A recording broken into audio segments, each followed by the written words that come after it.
Hi, I'm Harry. Hi, I'm Max. The Great Gatsby by Francis Scott Fitzgerald. Chapter 4.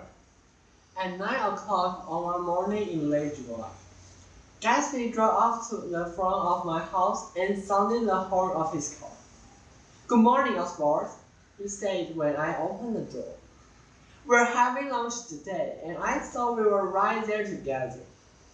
I looked with admiration at his car. "It's pretty, isn't it, Oswald? Have you seen it before?" "Yes, of course. It's gorgeous." Everybody knew Gatsby's car.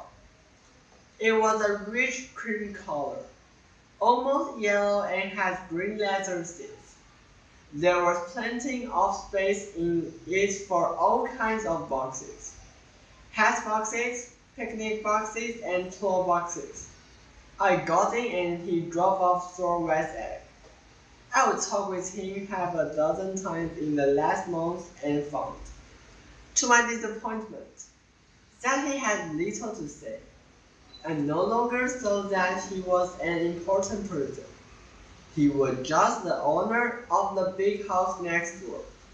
So I was surprised when he suddenly turned to me and said, "What's your opinion of me, Oswald?" I didn't know what to say. "I'm going to tell you about my life," he continued. "I don't want you to get the wrong idea from the stories you hear." So he knew about the strange things people said about him. "I will tell you the truth," he said. "I'm the son of some wealthy people from the Midwest. I was brought up in America but educated at Oxford. All my ancestors have been there. It was a family tradition." He said educated at Oxford very quickly and checked my reaction with a sideways look. Now I understood why Jordan didn't believe this story. Perhaps there really was something sinister about him. But then all my family died and I inherited lots of money. I looked at him. For a moment I thought he was joking, but his face was very serious. "After that," he continued, "I lived in all the big European cities. Paris, Venice, Rome. I collected rubies, went hunting, painted a little, and tried to forget something very sad that happened to me long ago." I didn't know whether to believe him or not, but I let him go on with his story. "Then the war started, of course. I tried very hard to die, but I seemed to have an enchanted life."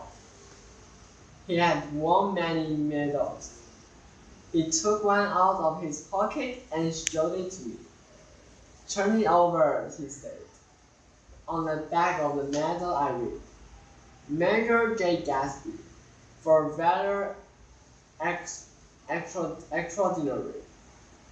He also showed me a photograph of himself at Oxford. "The man on my left is the Earl of Dorchester," he said. So it was all true. "I'm going to ask you to do me a big favor today," he said. "I didn't want you to think I was just a nobody. I'm usually among strangers because I'm always moving from place to place, trying to forget the sad thing that happened to me." He hesitated. "You will hear about it this afternoon. I know you are having tea with Miss Baker, and she's agreed to tell you everything." This annoyed me a little. I hadn't invited Jordan to tea or talk about J. Gatsby. Gatsby raced through Long Island City. Then, just before we reached the bridge, I heard the jog-jog bad noise of a motorcycle next to us. It was a policeman. He wanted us to stop. Gatsby slowed down, took a white card out of his pocket, and showed it to him. "All right, Oswald. Sorry, Miss Gatsby. Sir, I will recognize you next time." "What was that?" I asked. The Oxford photograph? I did the chef of police a favor once. Now he sends me a Christmas card every year, he replied. We went to a restaurant on 42nd Street, where Gatsby introduced me to his friend Wolfgang. This place is nice, Wolfgang said, but I like the metropole across the street better. It's full of memories. Faith and friends dead and gone forever. I can't forget the night they shot Rosie were censored there. There were 6 of us at the table, and Rosie had eaten and drunk a lot all evening. Then the waiter came up to him and said that somebody wanted to speak to him outside. He stood up and said to me, "Don't let that waiter take away my coffee." Then he went outside. They shot him 3 times and drove away. I remember, I said. Wolfgang turned to me. I understand you are looking for a business connection, he said. Gatsby answered for me. No, this isn't a man. He's just a friend. We will talk about that another time. I'm sorry, I made a mistake. He seemed disappointed. Our food arrived and Mr. Wolfgang started to eat hungry. Gatsby leaned towards me. I'm sorry, Oswald. I think I made you angry this morning. I don't like visitors, I replied coolly. Why did you involve Miss Baker? Can you tell me yourself? Oh, she doesn't mind, he said. Then he looked at his watch, jumped up suddenly and hurried from the room. He has to tell her, Wolfgang explained. He followed Gatsby with his eyes. A handsome man and a perfect gentleman, isn't he? Yes, he is an Oxford man. Oh, he went to Oxford College in England. Do you know it? I have heard of it. It is one of the most famous colleges in the world. Have you known Gatsby long? I inquired. For several years, she answered. I met him just after the war. After talking to him for an hour, I knew he was a gentleman, the kind of man you would introduce to your mother or your sister. Yes, Gatsby is careful about women. He would never look at a friend's wife. When Gatsby returned, Wolfgang drank his coffee and got up. I enjoyed my lunch, he said.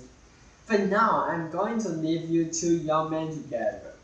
Don't hurry, Mayor, Gatsby said, but there was no enthusiasm in his voice. You're very polite, but I'm an old man, Wolfgang replied.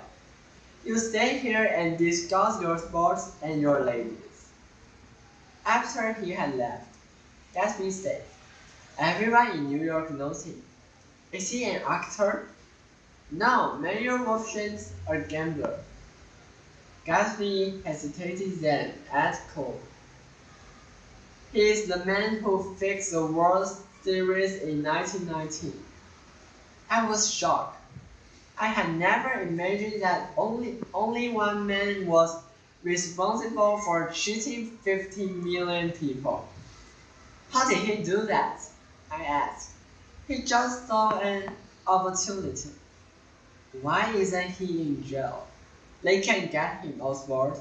He's a smart man. I paid. As the waiter brought my change, I saw Tom the Chandler. Come with me, I said. I have got to say hello to someone.